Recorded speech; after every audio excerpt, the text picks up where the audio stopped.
My name is Hrvoje Pelicarić. I consider myself to be a sound designer, musician, and media artist. I started with music, being in experimental bands, so basically underground music scene, and then I discovered the theater.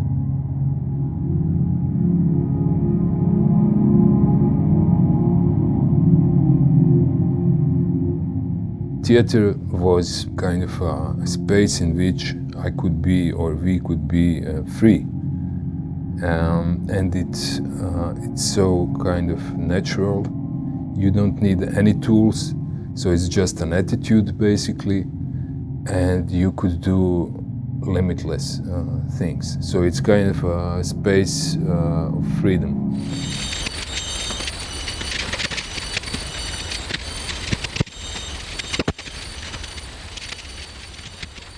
The piece is called Dear Incomprehension, or Pieces of the Personal Waiting.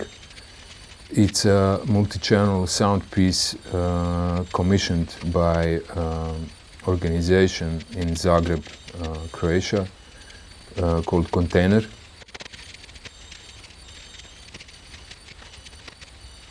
It kind of grew out of the whole of this list of fascinations that I had for a long time.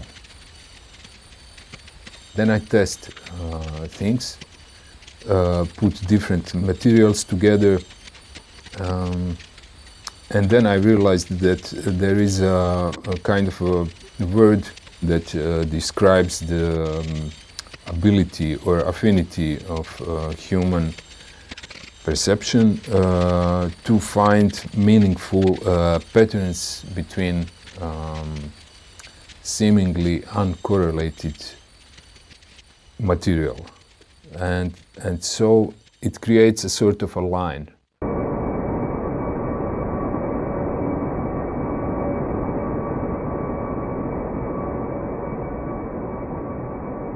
So this is a kind of a collage piece which is built out of very different sound material. Some of these files and recordings I carry or have on me for a very long time. For example, the real instruments like drums or snare drum, to be more accurate. Then there are strings, cello in particular, some overdubbed sessions that I got from a friend. Well, of the crucial parts, there are this recording which was actually made with hand-built equipment by a friend of mine who is a physics student, and his crew, they went to Siberia to record meteorite storm happening in the ionosphere. With all of these recordings, I tend to experiment. I start to transform it in a way. And there are some tools that I really like and feel familiar with it. I use them a lot. And these are techniques like, for example, just transposition, or sometimes extreme, slowing down, stretching.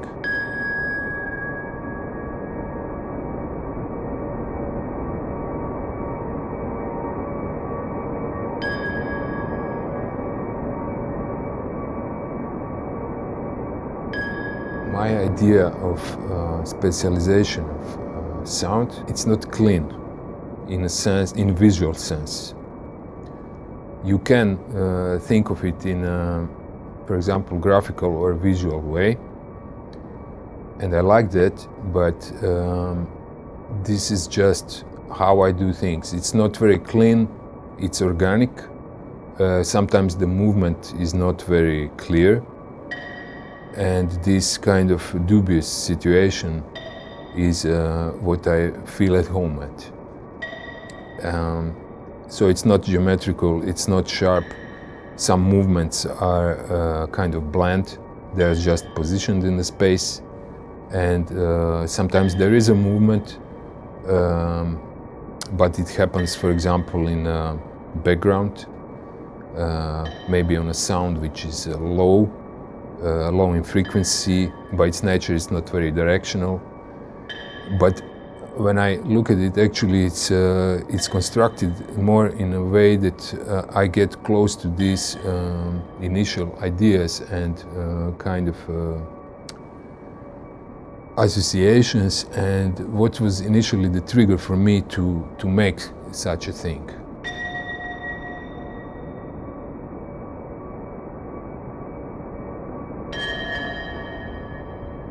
So what I would like people to experience when they listen to this piece, for example, is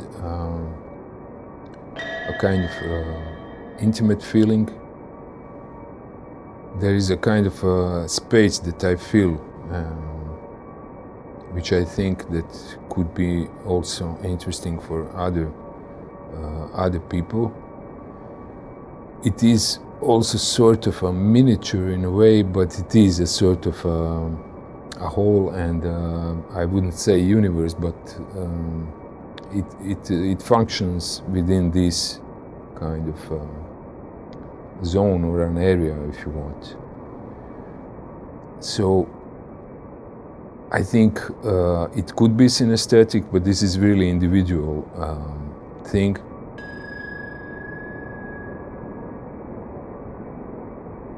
Because sound as a medium is, I think, maybe one of the most intimate. It really has this potential, what actually can be clearly perceived by only listening. There is visual noise, a huge amount of it. There is acoustical noise. There is information noise that's very polluted. And I try to keep this, it would be sort of an ecosystem. You could view it like that, inside of this sound. I let in only the things that I think are compatible. Even if they are not compatible, they work in a certain way. And in that sense, I try to not to pollute the whole kind of internal atmosphere and transfer what I kind of feel what people should get out of it. You know. Does it make sense? I don't know, but I feel it.